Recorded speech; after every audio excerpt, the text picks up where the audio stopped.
Be here now. Just be here now.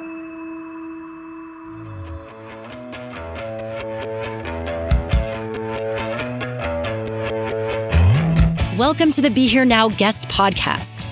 This series features a collection of teachings and conversations centered around mindfulness, spiritual growth, and living a life in balance. Each week, our diverse network of guest teachers and hosts offer up wisdom and practices from a different spiritual path and perspective. If you'd like to support the podcast, please visit BeHereNowNetwork.com/donate.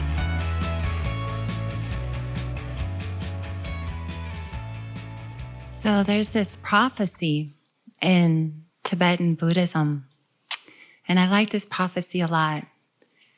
And the prophecy is about a future Buddha who's to come. And his name is Maitreya. And in Tibetan Buddhism, they draw pictures of him and tankas and art and chant mantras. And this Buddha, Maitreya, whose name is derived from the Sanskrit word Maitre, means universal love. And so he is called the Metta Buddha, the one who will come and teach about Metta. And so they say that eventually this cycle, these teachings will die out, and then out of great compassion, Maitreya will be born, and he'll teach, and he'll spread the teachings of love and kindness.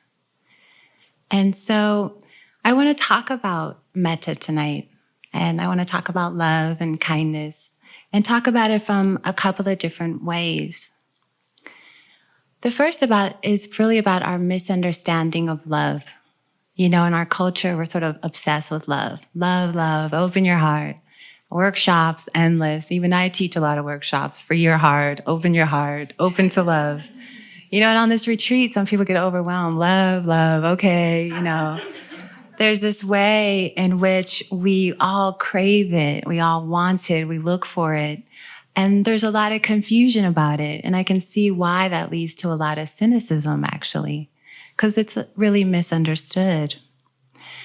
It's a lot of times associated with romantic relationships, first and foremost, right? So there's the lonely person looking for love out there, you know, and somehow they're incomplete.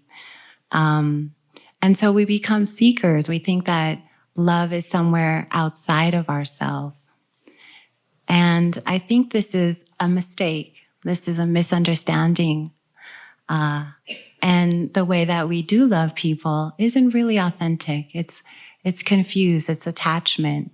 And I could really see this, and I'm sure you can, as you work with Metta and think about the people in your life.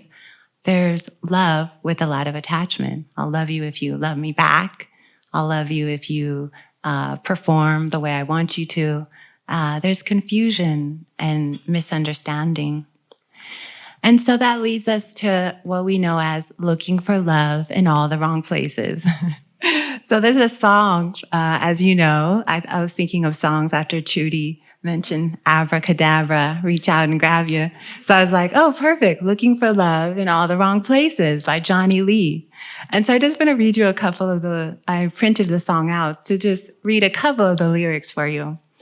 So it says, I spent a lifetime looking for you. Single bars and good time lovers were never true. Playing the fool's game, hoping to win. Telling those sweet lies and losing again. I was looking for love in all the wrong places, looking for love in too many faces, searching their eyes, looking for traces of what I'm dreaming of. Hoping to find a friend and a lover, I'll bless the day I discover another heart looking for love. And then it goes on, you know, looking for love and on. You know the song on some level. We all sing it many ways. And so this looking for love becomes this quest of outside of ourselves. We start looking for it in our jobs. We look for recognition. We look for acknowledgement. We look for it in our peers and our communities. We are willing to sacrifice for it. How many times have we sold out some part of ourselves looking for love and acceptance? It's so painful, really, as we sit and we reflect. It's like, oh, what am I willing to do for love, to get love? So it's a real misunderstanding, a real confusion about that. And we can feel desperate looking for genuine love and kindness. So when I grew up in my family, my parents both had very difficult backgrounds. Both of them came from very abusive situations, especially my mother. In some ways, it was my grandfather. He would have been in prison for the things that he had done to her. And so my father was the same way. And so when I was born, they didn't have love. They didn't know love very much. And they tried. But you only can give what you have. You only give what you know. And so they weren't abusive to me. They just didn't know how to really care, to really nurture. And they themselves were looking for this love for themselves. And so it was difficult. And it impacted me throughout my life. I kind of grew up with this need for attention that I sought everywhere. And so it was when I came to practice and I learned about Metta that I thought, oh, this is it. This is something I can give myself. This is something that I can do for myself. I don't have to look outside. Because in some way I knew that was diluted. In some way I knew I couldn't get it. Because if I couldn't get it from my own parents, I certainly couldn't get it from anyone else. And so this talk tonight is really about wise love, wisdom love. So this metta, what is metta? There's no English word really for this metta. It's more than that sentimental love. It's more than ordinary affection or warm feelings. The Pali word literally means friendliness. But this kind of love also it's without desire to possess. It's not attachment. It's very different. It's open-hearted. It's generosity. It doesn't seek anything in return. Metta doesn't exclude anyone. It's like the sun that just shines on everyone. It doesn't choose you and maybe you. No, definitely not you. It doesn't operate like that. It's the radiant heart. It's open and inclusive. And that's really what we seek. That's really the authentic love that we all know is there. So this metta is what the Buddha talked about. And so the origins of the teaching he originally gave, he gave this to some monks. And it's kind of a funny story about these 500 monks that were practicing in this forest. But they were looking for a place to practice, and they went to this forest. And there was these spirits there, these tree spirits. And they didn't want the monks there because they were happy and peaceful. And they thought, oh, who wants 500 monks, coming in and doing their practice? And so they tried to scare them off with sounds and, smells and, haunting them. And they all ran away, and they went back to the Buddha and said, we can't practice here. And the Buddha said, no, go back, but I'll give you a protection. He said, here's this practice, here's this chant. And so all 500 monks, went back, and they all started doing the metta practice, offering, may I be happy and peaceful, may all beings be free. And it said that all the energy went up into the trees where the spirits was, and they all went, okay, you could stay. Somehow they felt that vibration, they felt that love, So that was the origin of the practice. Then it started, and people began to practice it. There was power. Oh yeah, and then the end of the story is all 500 monks became fully enlightened. All those stories that way, it really makes you wonder.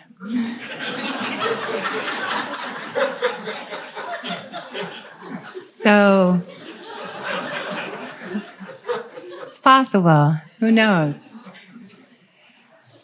So one of the first wisdom insights that I had, and I've been practicing metta pretty intensively, I would say, It's a practice I immediately took to.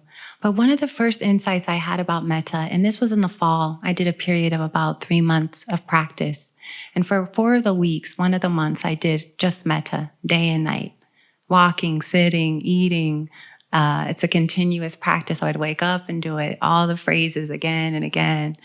And what I realized was that everything I was looking for, all the love I was generating myself, it was all in here. I could turn it on like a great light and radiate it out. It was a shock to me. I don't need anyone. I don't need someone to say, I love you, I love you. You know, I don't need acknowledgement. I don't need anything. All I needed was my own practice. I could turn it on at any moment. I could sit down and generate it. Do you know what a relief that is? That's the good news, another piece, like last night, the good news. It's all in you. I cried when I realized that. I started crying. I thought, oh my gosh, I can turn it on. I could feel this. Any moment, I can sit down and I can do it. It was beautiful. We don't have to wait for others to love us. Our task, I think, in this life is to authentically love ourselves. That we do it for ourselves. And we know this. You know, we hear it all the time. Don't look outside. It's all in you. You know, we know this, but there's something about we don't really believe or we don't really know how to do it, right? It's like, oh, how do I love myself? Well, the practice of Metta gives us this ability. We can do it. We can start to generate this. In some way, I think that this self-hatred we have is the epidemic of our time. You know, Larry talked about it some last night. This way in which we view ourselves with intense aversion, I think is a huge illness and a sickness. It's something that is so distorted to hate the self, to hate this manifestation. Like here we are, and somehow we start to hate our thoughts, I start to hate our bodies, we start to hate everything about us. And then it turns into a sickness. It's like an illness. And I think that this self-hatred contaminates and destroys everything that we do. And then it's almost like it leaks out and it contaminates things that we touch in our world, in our life, in our families. You know, my father had this intense self-hatred. And, you know, he used cocaine and alcohol for 30 years to try to drown out that voice that was driving him insane. You know, and it's powerful, this voice. It's self-destructive. It's amazing how I work with teenagers a lot. I teach the Spirit Rock Teen Retreat. And here are these amazing, beautiful 15-year-olds. They come from beautiful families of the Spirit Rock parents. You know, they have everything. And they hate themselves so badly. And I think, why, honey? You're radiant. And I think, already it started. This is incredible. How is this possible? And it's in this culture. You know, they seep it. It comes through, you know, this collective kind of aversion toward the self, this real distortion. So to me, it's serious because I see it starting at that age. I saw it in me. The self-judgment, this cruelty, also the inner critic that we wake up with. It's our drumbeat all day long, commenting on everything, the constant monologue. And in some way, I think that our path and our healing comes from transforming this. We have to. It's a lie to hate the self. It's a form of insanity. It's like hating the Buddha. It just doesn't make sense. I want to read you one of my favorite poems about the potential, about loving ourselves. And it's this poem by Derek Walcott. He actually received a Nobel Prize in Literature in 1992. It's one of my favorite poems. And it's called Love After Love. So he writes, "The time will come when with elation you will greet yourself arriving at your own door, in your own mirror, and each will smile at each other's welcome and say, sit here, eat. You will love again the stranger who was yourself.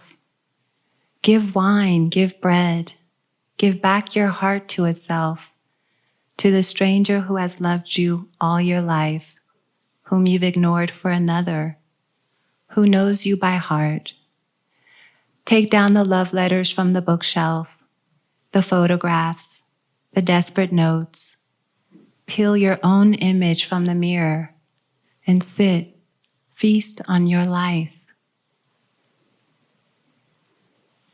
And so, in some way, that's it. We meet ourselves on retreat, even here. How are we meeting ourselves? How are we responding? That's really the big question, or the big turning in some way, is as we do this practice, how are we meeting our experiences? This is where Metta is so powerful with just mindfulness practice, with Vipassana.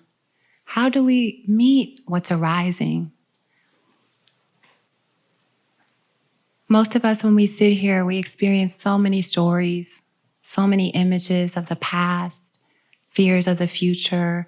All the emotions come and go: anger, sadness, longing, anxiety. How are we meeting these experiences?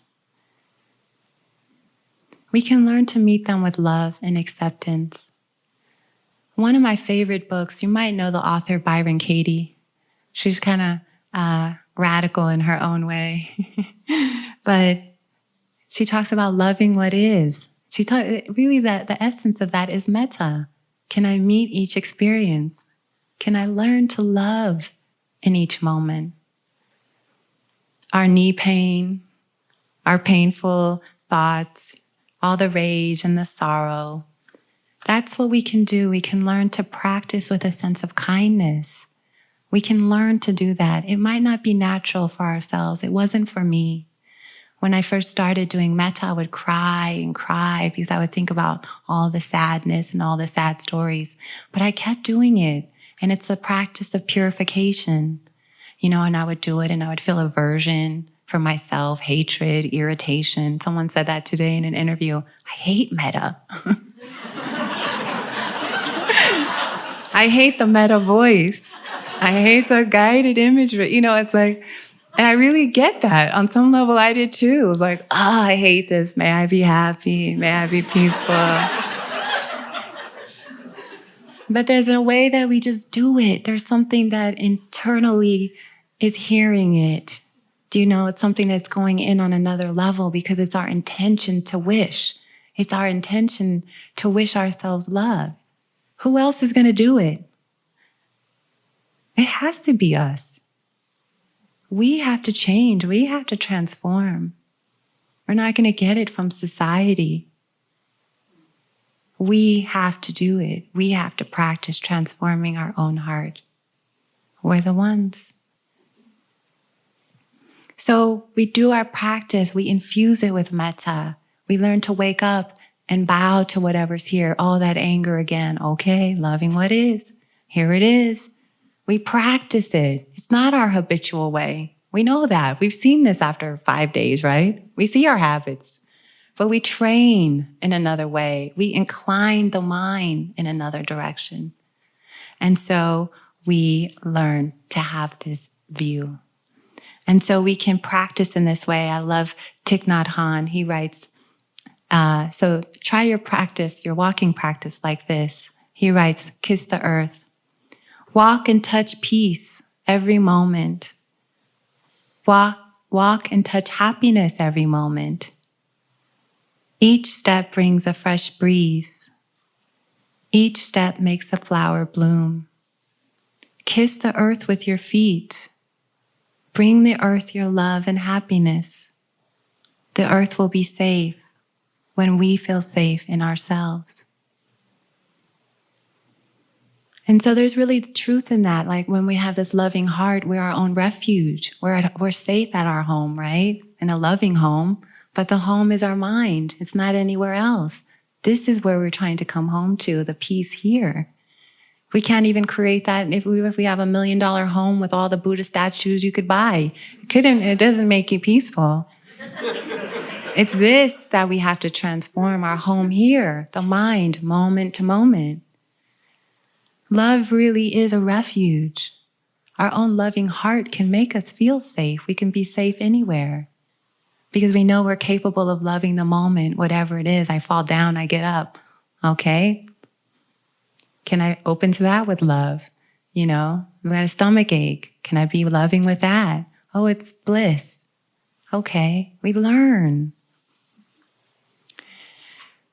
So the next thing that I really learned about this practice was that it can heal you and it works. Really works. I really believe this. I feel in some ways I transformed myself with metta.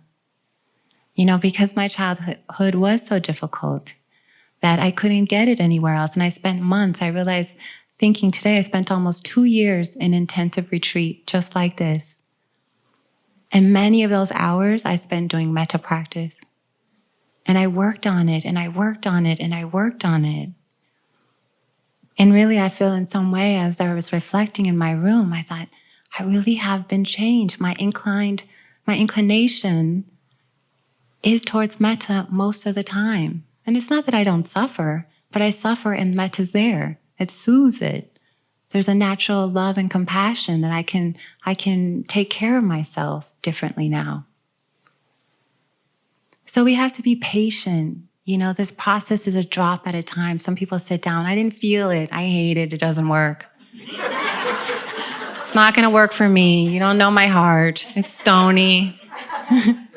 I've been hurt many times. I get that. Me too. We have all been hurt. We've all been betrayed.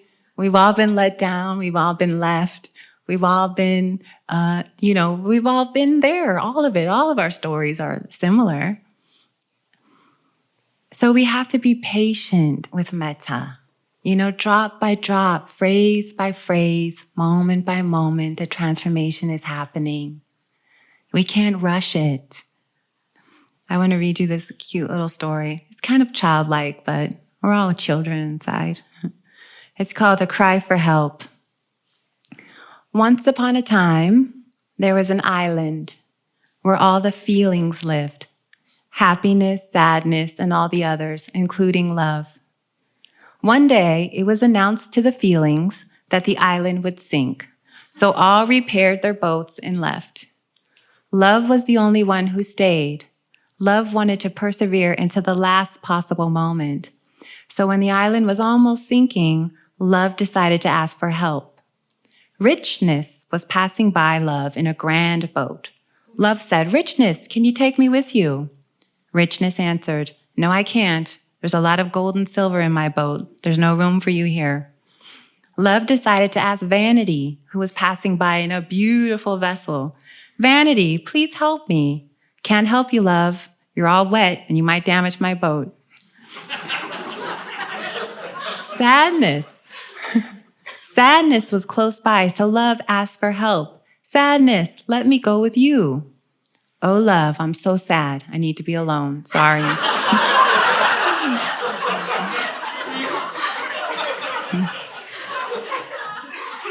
Happiness passed by love.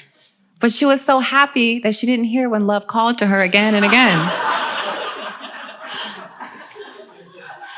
Suddenly, there was a voice. "Come, love, I will take you." It was an elder. Love felt so blessed and overjoyed. He forgot to ask the elder her name. When they arrived at dry land, the elder went her own way. Love, realizing how much he owed the elder, asked Knowledge, another elder, "Who helped me?" "It was time," Knowledge answered. "Time?" asked Love. "But why did time help me?" Knowledge smiled with deep wisdom and answered, "Because only time is capable of understanding how great love is." Oh, the story.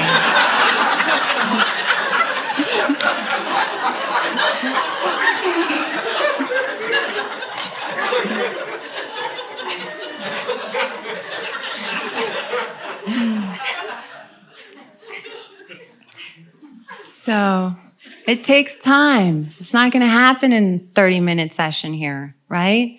It starts. It's important, though, to transform your heart. What else are we going to do here? Really, what else is there to do? The Dalai Lama, as I mentioned when I taught the Metta session, he says, my religion is kindness. That's all. What's your religion? What is there to do here but to practice being loving and transforming? And you all believe that because you're here. You wouldn't be otherwise. So the other insight I realized was there's this great power in love. There's this power in it. And this love and this kindness. We can start, when we've transformed ourselves, we can start to bring it out into the world. It starts with us and then it begins to generate out. We can learn to cultivate it and then people feel it. Things start to happen. There's another story I'd like to tell about this sort of how love affects community. I love this story a lot. I didn't tell Jack I was going to tell it. I sort of modified it, but anyway, I'll talk to him later about it. But it's a story, it's called The Three Metta Monks. So there's 3 monks, and they lived, we'll say about 1,000 years ago. And they lived in a little community. And these 3 monks had been together their whole lives. And they were getting, older. And they lived in a very happy community, very peaceful. People came to the temple, received teachings, they taught. It was very, everything was very simple. Things were well. And then a series of events happened. One was that a nearby community or a state nearby to them decided to have a war. So that meant all the men and the younger men and the fathers and the brothers all went off to the war. And then they had a monsoon that was so bad, all the crops flooded. And then that led to a famine. And so that led to a sense of sadness and desperation as people experienced the loss of their fathers and their husbands. And then on top of that, a famine, so that some of the children were dying. And so what happened was nobody started to come to the temple anymore. And these 3 monks were there, and they too felt this sadness. And this change happened over a period of some months. But they started to sit together and reflect, what should we do? People are so sad. No one's coming to the teachings. The temple's empty. And they needed help. They needed people to come there. They needed the monastery to be tended, things to be done. And so the community was just in a state of complete despair. And so they began to reflect on this, and they too fell into a state of complete despair. And so one day, as they were sitting outside in their garden, they saw a very well-known wise rabbi. And they saw him walking along, and they said, there he is, the famous wise rabbi. Let's bring him in and let's talk to him. So they went out on the road and they got him and they brought him in and had tea with him, and they told him about all the problems that were happening. And they said, what should we do? We really need help. Our community is suffering. Nobody's coming to the temple. And there's a sadness that's settled on the community. And so this rabbi looked at these 3 monks and said, oh, monks, I understand, because this too is happening in my community. And he said, in fact, I'm on my way to do a little retreat not far from here, where I was going to contemplate what to do. And so they all sat together for a while, and then the rabbi said, I'm going to make my retreat, and he went off. And so the monks sat that night and they thought, and the next day they saw the rabbi again coming down out of the hills, and he was smiling. And so the monks thought, great, he knows what to do. We'll get him. So they brought him back in. And they asked him, they said, you're smiling. This is good news. So what should we do? How can we help the community? And the rabbi was smiling, and he said, I was sitting on top of the hill all night like a stone. And when the sun set, when the sun arose, the answer did come to me. And he looked at these 3 monks and he said, your Savior is among you. And he bowed and he left. And so these three monks looked at each other and they thought, oh, our Savior is among us. He's one of us. Oh, and so they were so happy. And so each monk was so humble that he thought it was the other one, right? So he thought, he's the Savior. Of course he'd be, this monk who's been with me my whole life. And so each one started to do metta for the other one, thinking this is the Savior. And so all night in secret, they would sit up doing metta for the others. And then they would treat each other so beautifully, thinking, he's the Savior. At any moment, it's all going to change. And so they all started doing the metta more and more and taking care of each other and giving each other tea and treating each other with such love, such tenderness, such compassion. And so this went on for some time, and this metta began to get stronger and stronger as they would sit up more. And of course, metta has its own energy, and it gets bigger and bigger. And so that's what began to happen. This field began to form, and they just kept doing it, knowing any moment the Savior is going to, arise and something big will happen. And so people began to wander by and look in the window and see these three monks, so loving, so caring, and they were drawn back to the temple. And so family would come by and they would see these monks and interact with them and think, I love these monks. And they would stay on and fix the roof and receive teachings. And then other people would wander by. And pretty soon people began to say, go see these three Metta monks. And these monks, and they began to become like legends, right? Over time, people began to want to visit them. And all along, the monks kept up the practices all night long for the others, each thinking the Savior's coming. And this went on for some time, but people began to interact with them more and more. In the monastery, the garden was replanted as people began to come around and crowds gathered and teachings were given. And lo and behold, over about a year, things began to transform. And so they noticed that one day. And at that same moment, they saw the rabbi making his way back by the road. And so they grabbed him and they brought him in again. And they said, look around, everything's flourishing. Things have changed. And the rabbi looked and said, yes. And they said, but who was the Savior? And he laughed and he said, oh, monks, the Savior was nothing other than love and kindness. And they all laughed. So it's true in some way, this love and kindness is a great power.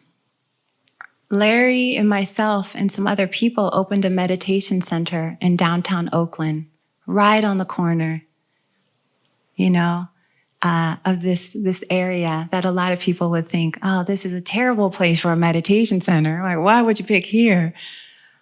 But you know what? We do a lot of metta teachings, and that center has been like a light into that community. And in some way, it's an expression of my metta, an expression of his metta. And we teach there, and people come in, and we teach about love and kindness. And it's grown and grown and grown. And in some way, it's helping that community.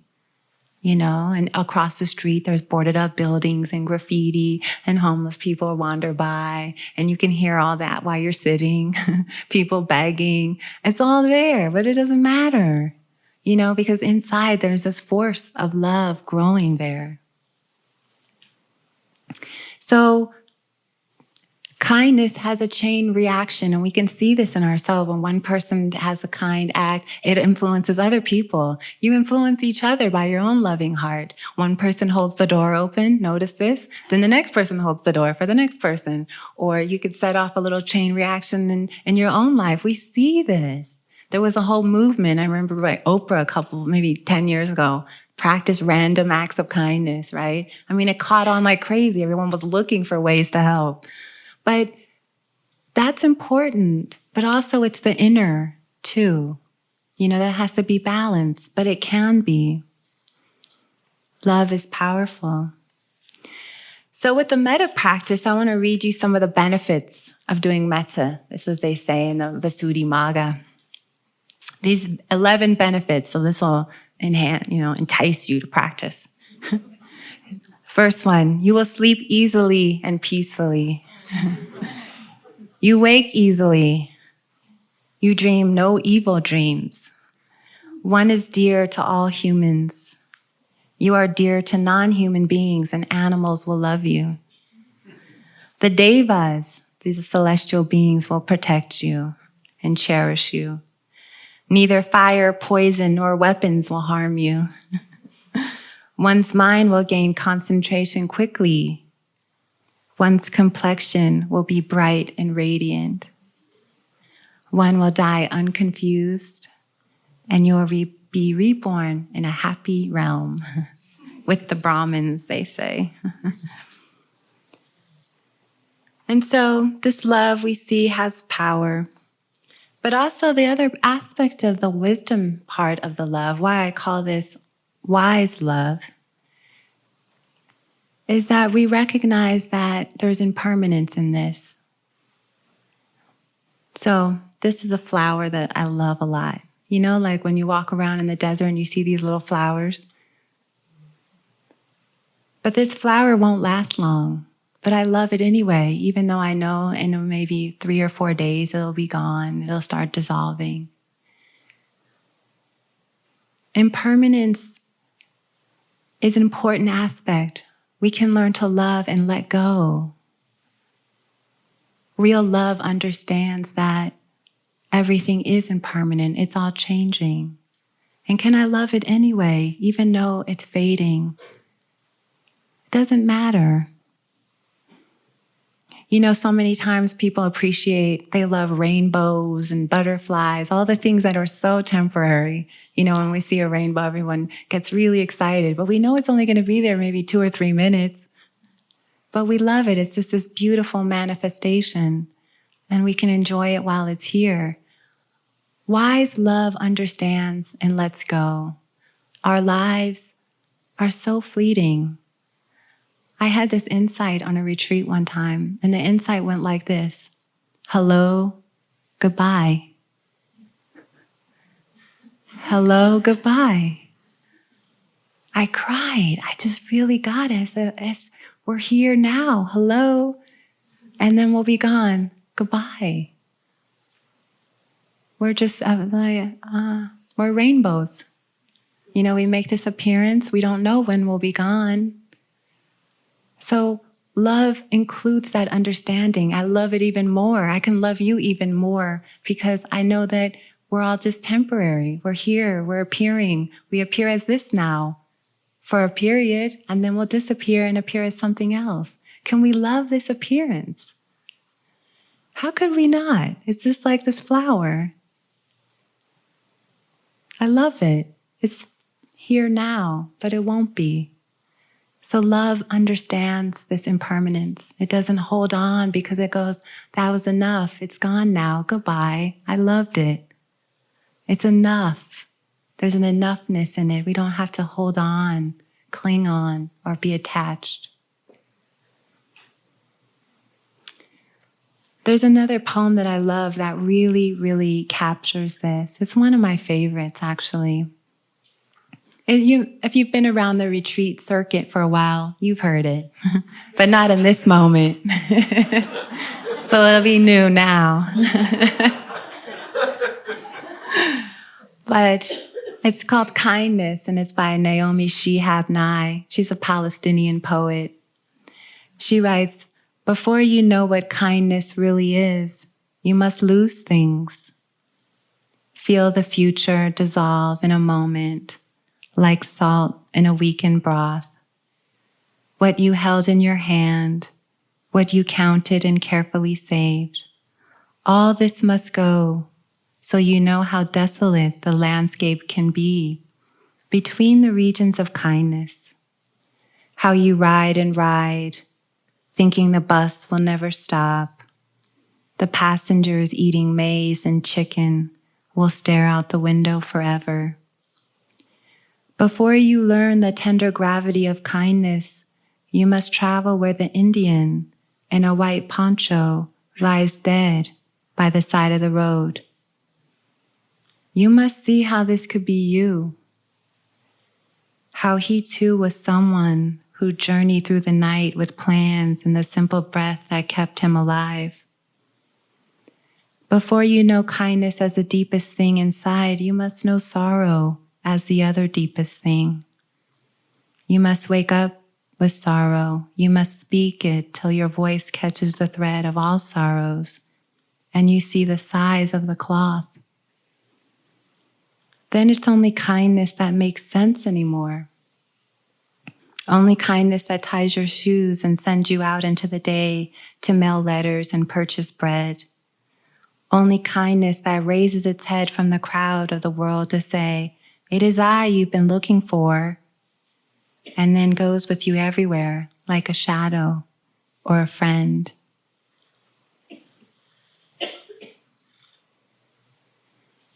So I think that poem is wise because we recognize that this is impermanent.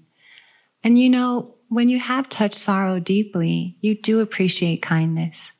You appreciate it in a whole nother level. You know, when you've been through hell, some form of it, you really know and you can appreciate a simple act of someone giving you a hug or saying something sweet at just that moment. There's a story that Oprah told that was a lot about kindness, and she said that when she was a child, she was pretty neglected, and she felt very ugly and unattractive. In fact, her mother would tell her that, and she was even, as a child, had to sleep on the porch while her other sisters slept in the house. So she was really not treated well by her mother at all. And she said she was feeling really down, and she was at church, and she was about 9 years old. And she said she held her head down. She didn't look up. And she told the story. It was in an interview. It was so sweet. She said a story about this woman at church who was the most beautiful woman in church, you know, and had the beautiful clothes, and everybody admired her. And she was also very kind and caring. And Oprah said one day she was really sad, and it was at the end of church, and this woman walked by her and then came back and turned around and lifted up her head. And this was in Mississippi. And she said, "Well, aren't you just the prettiest thing?" And then she said, "With those beautiful bee-stung lips." And Oprah says she melted, and she didn't forget that for 7 years, that woman's kindness stuck with her. And she said it was like a life jacket in the middle of the ocean. It was so meaningful. So don't underestimate the little things, you know, the little things toward yourself, the moments where you accept yourself, the moments where you say, "I love you," and it goes in maybe for the first time. It's important. So to love wisely means to let things go.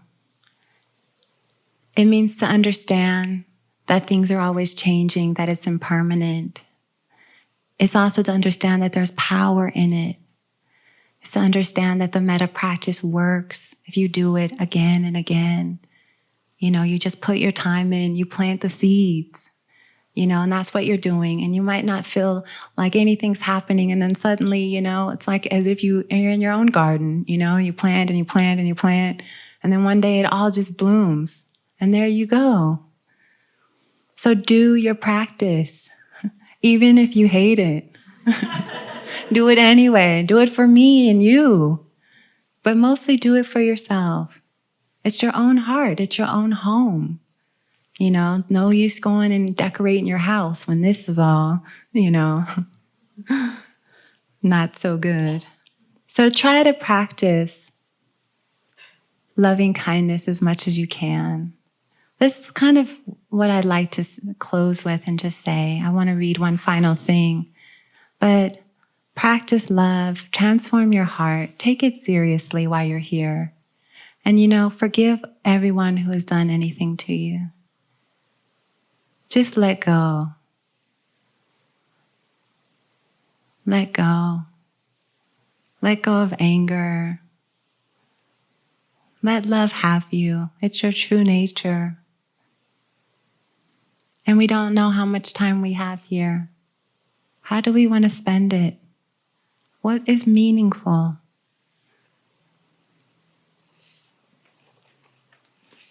So I just want to close this little talk here about metta with a story that I love a lot from a book I love, and it's called How Then Shall We Live? And the book's by Wayne Muller. And it's a chapter, a story that I'll read to you. And it's called If I Had 10 More Years. Paul was dying of cancer. It became clear to him that it was time for him to prepare for death. About a week before Paul died, I was visiting him one morning. I found him sitting up, propped against a mound of pillows. I sat on the edge of his bed. His bedroom had a beautiful porch with French doors that were always open to the summer sun and gentle breezes. Paul sat, silent in the rays of the morning light. "I feel ready to go," he said finally. There was a quiet on his face. But sometimes, he reflected, I just wish I had more time. Paul's voice carried so much sadness mingled with acceptance, melancholy softened with a gentle peace. In a moment like this, it is bittersweet. Some of our dreams have come true, some have not. There is a readiness to die, accompanied by an equally passionate wish to live. In the light of his few remaining mornings, Paul was reviewing the wishes of a lifetime. I was grateful to be even near him. "I've done so much work to prepare for this moment," he said. "I came to Santa Fe to deepen my life, learn more about spiritual practice. I've learned yoga, practiced meditation with some wonderful teachers, and I have been loved by many beautiful people. I'm not unhappy with my life.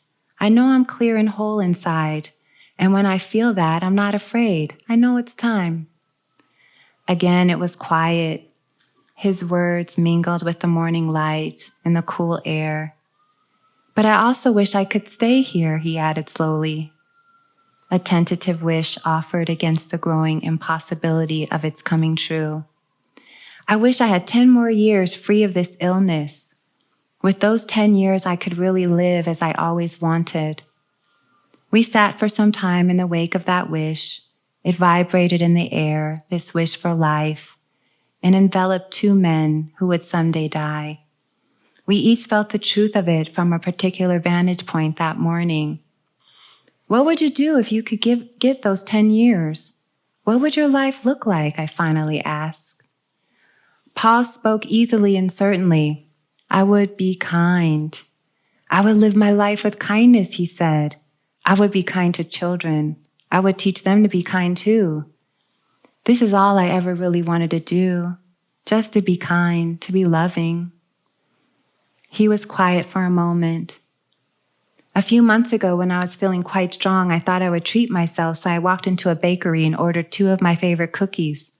I told the girl behind the counter that they were my favorite. She said she loved them too, but that they were too expensive.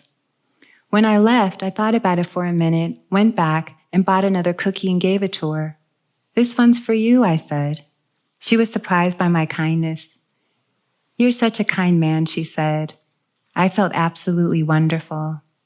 Such a small thing, such an easy thing to do. This is how I would live my life if I had more time." In the face of his death, Paul saw his life. His death clarified his heart's desire to be a kind person.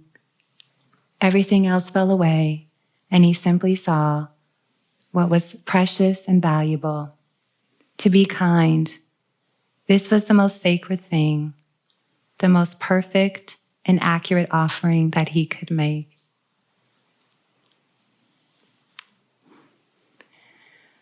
So let's just close our eyes and just sit for a moment.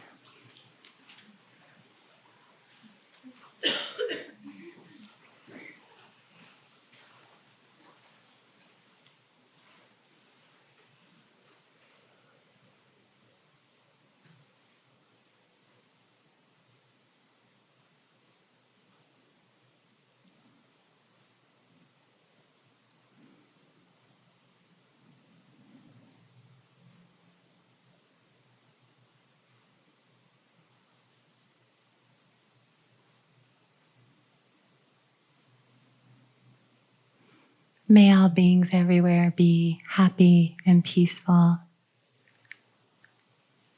May all beings everywhere be safe and protected. May all beings everywhere be healthy and strong. And may all beings everywhere live with ease and well-being.